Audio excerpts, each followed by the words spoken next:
kaban ng ating kasaysayan. Isa na madalas parang nakakalimutan na natin. Dito, susuriin natin yung sining at yung kaluluwa mismo ng mga mandirigma ng Pilipinas bago pa man dumating ang mga dayuhan.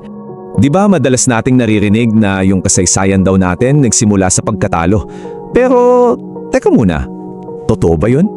Kasi ang totoo, may ibang kwento.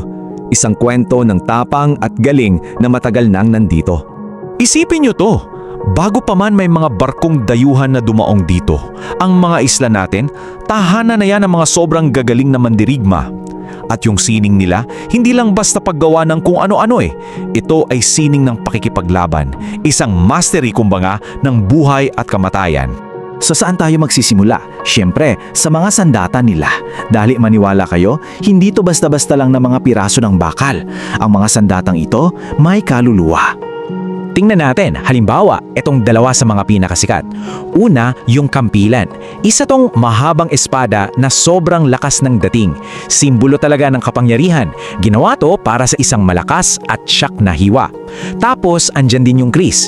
Kitang-kita nyo yung kakaibang alon-alon na talim niya, di ba? Simbolo naman to ng pagiging dayani. At napaka-versatile niya. Pwedeng pang slash, pwede ring pang thrust. Bawat kurba may dahilan. At yung paggawa nito, grabe, sobrang detalyado. Bawat isa dumaan sa masusuring pagpapanday. Tinitiyak na perpekto yung balanse at bigat para sa gumagamit. Kailangan mabilis, kailangan tama sa kamay. Kaya naman, naging simbolo to ng kapangyarihan hindi lang dito sa atin, kundi sa buong Southeast Asia. Patunay lang to na advanced na yung kaalaman nila noon. Okay, so mula sa sandata punta naman tayo sa mismong humahawak nito. Ano ba yung disiplinang nagpatala sa kanila? Meron kasi silang isang lihim na disiplina. Ito yung arnes o kali. At klaruhin natin ha, hindi to basta sayaw lang o laro. Ito ay isang siyentipikong paraan ng pakikipaglaban. Mula sa patpat, kutsilyo, espada, hanggang sa mano-manong laban. Sakop lahat. Isang kompletong sistema talaga. At dito, nagiging mas interesting yung kwento dahil sa sobrang galing at bagsik ng arnes, natakot yung mga Espanyol kaya agad nilang ipinagbawal. Pero alam nyo naman ng Pinoy, madiskarte. Itinago nila yung mga galaw sa loob ng mga tradisyonal na sayaw. Imagine, yung akala mong sayaw lang, training na kala. At dahil doon, napanatili nila to bilang isang lihim na disiplina sa loob ng daan-daang taon. Ang galing, di ba? So ayun na, meron na silang mga sandatang may kaluluwa at isang martial art na sobrang epektibo. Paano naman nila to ginamit sa totoong labanan? Dito na papasok yung taktika ng anino. Kung may isang salita para ilarawan sila sa gitna ng digmaan, ito yun, parang mga multo. Yan yung sinasabi. At dito nating makikita kung bakit. Sila yung mga original na henyo ng guerrilla warfare. Ang sikreto nila, ginamit nila ang kalikasan bilang kakampi. Kabisado nila bawat puno, bawat ilog. Susugod sila na parang kidlat sa bilis.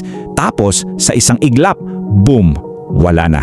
Naglaho na lang na parang bula. Isang taktikang talagang nagpahirap sa kahit sinong kalaban. So, ano ang punto ng lahat ng ito para sa atin ngayon? Lahat ng ito ay nauuwi sa isang bagay, isang danggal na hindi kailanman nawala. Kasi 'di ba, itong buong sining ng pakikidigma, hindi lang to tungkol sa awayan. Ito ay testamento, isang malinaw na patunay na tayo ay isang lahi na may matibay na paninindigan. Isang lahi na hindi basta-basta sumusuko. At sana, ito yung pinaka-maaalala natin na bawat galaw natin bilang Pilipino may bitbit na kasaysayan at dangal. Yung talino at tapang ng mga ninuno natin, nananalaytay yan sa dugo natin hanggang ngayon. Kaya iiwan ko sa inyo itong tanong. Sa lahat ng napag-usapan natin, mula kampilan hanggang sa arnes, anong sining ng pakikipaglaban ang pinakapumukaw ng atensyon ninyo? Pag-isipan nyo, dahil sa pag-unawa nito, mas lalo nating mauunawaan ang isang mahalagang bahagi ng ating pagkatao. Kung nagustuhan mo ang kwentong ito, huwag kalimutang i-like ang video, mag-subscribe at i-on ang notification bell para sa iba pang alamat at kwentong bayan. I-share mo rin ito para mas marami pang Pilipino ang makaalala ng kagandahan ng ating mga kwento.